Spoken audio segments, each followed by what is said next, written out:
بسم اللہ الرحمن الرحیم۔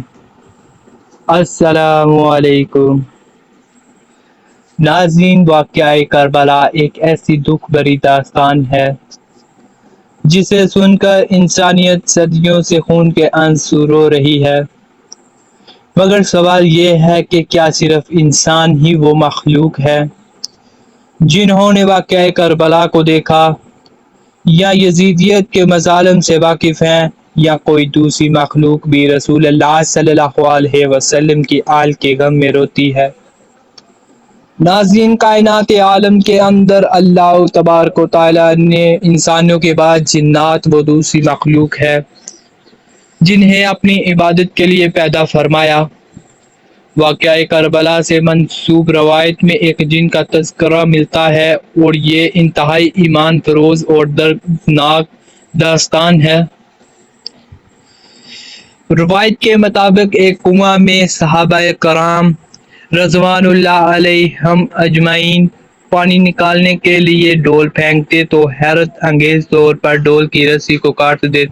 یہ بات لے کر صحابہ کرام حضرت علی کرم اللہ وجہہ الکریم کے پاس گئے تو آپ نے فرمایا کہ یہ جنات کا کام ہے۔ حضرت علی کرم اللہ وجہہ الکریم تشریف لائے اور ڈول پھینک کر جنات سے مطالبہ کیا کہ یہ ڈول علی ابن ابی طالب پھینک رہا ہے، اس لیے شرارت سے باز آنا، مگر جنات اپنی حرکت سے باز نہ آئے اور انہوں نے حضرت علی کرم اللہ وجہہ الکریم کا پھینکا ہوا ڈول بھی کاٹ دیا۔ ناظرین، جب جنات نے شرارت کی تو حضرت علی کرم اللہ وجہہ الکریم اپنی تلوار ذوالفقار لے کر کنویں میں اترے اور اللہ کے حکم سے جنات سے جنگ شروع کر دی۔ اس جنگ میں لاتعداد جنات حضرت علی کرم اللہ وجہہ الکریم کی تلوار سے مارے گئے۔ ناظرین، روایت کے مطابق اس جنگ میں جو جنات کا سردار حضرت علی رضی اللہ تعالیٰ عنہ کے ہاتھوں مارا گیا تھا، اسی کے چھوٹے بیٹے کو سردار بنا کر حضرت علی رضی اللہ تعالیٰ عنہ جنات کو کلمہ پڑھانے کے بعد واپس حضور اکرم صلی اللہ علیہ وآلہ وسلم کی خدمت میں پہنچے۔ جس بچے کو حضرت علی رضی اللہ تعالیٰ عنہ نے چھوٹی عمر میں باپ کو قتل کرنے کے بعد جنات کا سردار بنایا تھا، اس کا نام جعفر جن تھا، جس کی شادی 10 محرم سن 61 ہجری کو تھی۔ یہ وہی دن ہے جب آل رسول پر ظلم کے پہاڑ توڑے گئے۔ ناظرین، اس کی شادی میں جانے والے جنات کا ایک گروہ جب کربلا کے مقام سے گزرا تو انہوں نے دیکھا کہ ہر طرف مارو مارو کی آوازیں آ رہی ہیں۔ جب نیچے اتر کر دیکھا تو حیران و پریشان ہو گئے کہ ان کے آقا حضرت امام حسین رضی اللہ تعالیٰ عنہ کو یزیدی لشکر نے گھیر ہوا ہے اور امام علی مقام زخموں سے چور ہیں۔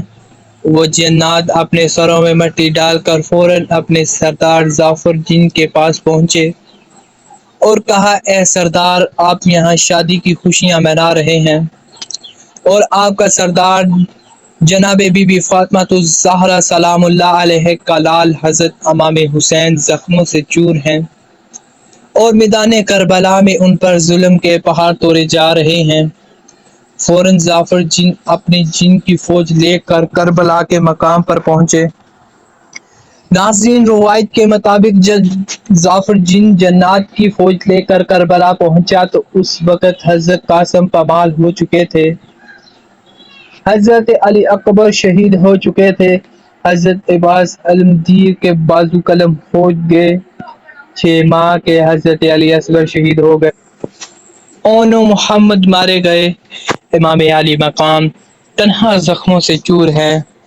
جعفر جن رو کر امام کے قدموں کو چوم کر کہا، مولا تیرا غلام حاضر ہے، مجھے اجازت دے، میں اپنی ساری فوج لے کر آیا ہوں۔ حضرت امام علی مقام نے فرمایا، نہیں جعفر، میں نے اپنے نانا محمد الرسول اللہ صلی اللہ علیہ وسلم کی امت کو جنات سے نہیں مروانا۔ جعفر جن روتے بھی رہے اور حضرت امام حسین کو شہید ہوتے دیکھتے رہے۔ ناظرین، واضح رہے کہ واقعہ کربلا کے بعد جعفر جن نے کئی 100 سال کی زندگی پائی روایت میں آتا ہے کہ ایک عالم دین ایک مسجد میں بچوں کو قرآن کی تعلیم دیا کرتے تھے۔ ایک دن ایک عجیب واقعہ پیش آیا۔ ایک چھوٹا سا بچہ ان عالم دین کے پاس آیا اور کہا کہ ایک عورت وہاں کھڑی ہے جو آپ سے ملنا چاہتی ہے۔ عالم صاحب جب وہاں آئے تو انہوں نے دیکھا کہ سامنے ایک عورت کھڑی ہے جس نے سیاہ برقعے سے خود کو ڈھانپ رکھا ہے۔ عالم صاحب سلام کہا اور کہا کہ اگر آپ کو کسی چیز کی ضرورت ہوتی تو مجھے بلا لیا ہوتا، آپ خود چل کر یہاں پر کیوں تشریف لائی ہیں؟ اس عورت نے کہا، عالم صاحب میری منت تھی کہ اگر اللہ پاک مجھے بیٹا دے گا تو میں اسے دین کی تعلیم دلاؤں گی۔ میں چاہتی ہوں کہ میرے بیٹے کو آپ اپنی شگردی میں لیں اور دین کے بارے میں سکھائیں۔ ناظرین، وہ لڑکا مسجد میں داخل ہوا اور ان عالم دین کی شاگردی میں ایک دن عجیب واقعہ پیش آیا۔ عالم صاحب اپنے گھر سے جب مسجد میں تشریف لائے تو وہ بہت پریشان تھے۔ وہ چھوٹا لڑکا جو شاگرد تھا وہ عالم صاحب کے پاس آیا اور کہا، استاد محترم کیا بات ہے، آپ بہت پریشان نظر آ رہے ہیں۔ انہوں نے کہا، ہاں میں پریشان ہوں، میری بیوی گھر میں اتنی بیمار ہے کہ طبیب نے کہا ہے کہ اب اس کا بچنا ناممکن ہے، کیونکہ 1000 میل کی دوری پر شاہی باغ میں ایک پودا ہے، اگر اس پودے کے پتے لائے جائیں اور اس کی دوا بنا کر اسے کھلائی جائے تو وہ تندرست ہو سکتی ہے، نہیں تو ان کی طبیعت بہتر نہیں ہوگی۔ چھوٹے لڑکے نے کہا، اگر آپ کی اجازت ہو تو وہ پودا میں لا دیتا ہوں۔ عالم صاحب پہلے تو حیران ہوئے کہ ایک چھوٹا سا لڑکا 1000 میل دور اس پودے کو کیسے لا سکتا ہے۔ عالم صاحب نے کہا، کیوں تم میرے ساتھ مذاق کر رہے ہو؟ چھوٹے لڑکے نے کہا، آپ میرے استاد محترم ہیں، میں آپ کے ساتھ مذاق کرنے کی جرات نہیں کر سکتا، آپ مجھے اجازت دیں تو میں وہ پودا لے آؤں گا۔ اب ان عالم صاحب نے اسے ایک مذاق سمجھا اور لڑکے کو اجازت دے دی۔ عالم صاحب کی نظر گیٹ پر پڑی، لڑکا گیٹ سے باہر گیا اور 2 منٹ کے بعد اپنی گود میں ان میں سے کئی پودوں کے پتے ساتھ لے کر آ گیا، اور پودوں کے پتے بھی بالکل تازہ تھے۔ عالم صاحب جلدی سے اس پودے کے پتوں کو لے کر گھر گئے، اس کی دوائی بنا کر اپنی بیوی کو دی اور وہ بہتر ہو گئی، لیکن پھر بھی وہ پریشان تھے۔ وہ واپس آئے اور انہوں نے اس لڑکے کو بلایا اور کہا، تم مجھے سچ بتاؤ کہ تم کون ہو، کیونکہ یہ کام کوئی عام انسان نہیں کر سکتا۔ لڑکے نے کہا کہ استاد محترم، اگر میں نے آپ کو سچ کہا تو آپ سے خوف آتا ہے کہ آپ مجھے نکال نہ دیں۔ عالم صاحب نے کہا، نہیں، مجھے سچ بتاؤ، ڈرو مت۔ لڑکے نے کہا، استاد محترم میں انسان نہیں جن ہوں اور ظفر جن کے قبیلے سے ہوں۔ عالم صاحب حیران ہوئے اور زاروں قطار رونے لگے اور کہا، کیا وہی ظفر جن جو کربلا گیا تھا؟ لڑکے نے کہا، ہاں وہی ظفر جن کا میں پوتا ہوں۔ عالم صاحب نے کہا، اللہ اس کی آخرت بہتر کرے، وہ بہت قابل اعتماد اور مددگار تھا۔ چھوٹے لڑکے نے کہا، اللہ رحم کرے، لیکن وہ زندہ ہیں؟ عالم صاحب نے چونک کر کہا، کیا واقعی وہ زندہ ہیں؟ لڑکے نے کہا، ہاں، ان حضرات نے جن سے ملنے کی خواہش کا اظہار کیا۔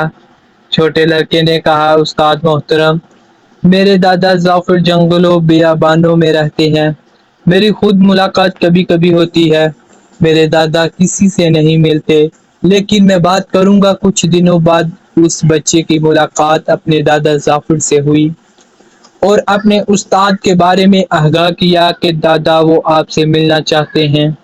ظفر جن اپنے پوتے کی بات کو ٹال نہ سکے اور دن مقرر کیا کہ اپنے استاد کو کہنا کہ فلاں جگہ پر مجھے مل لے۔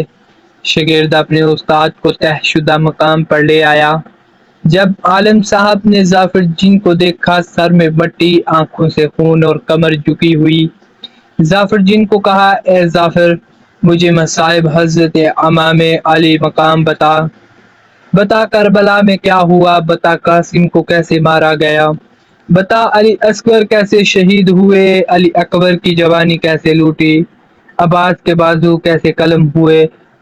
تم تو اپنی آنکھوں سے دیکھتے رہے، یہ سنا تھا کہ ظافر جن کی چیخ نکل گئی اور ہائے حسین کہتا ہوا غائب ہو گیا۔ تو ملتے ہیں دوستوں نیکسٹ ویڈیو میں، اس تک کے لیے اللہ حافظ، اللہ حافظ۔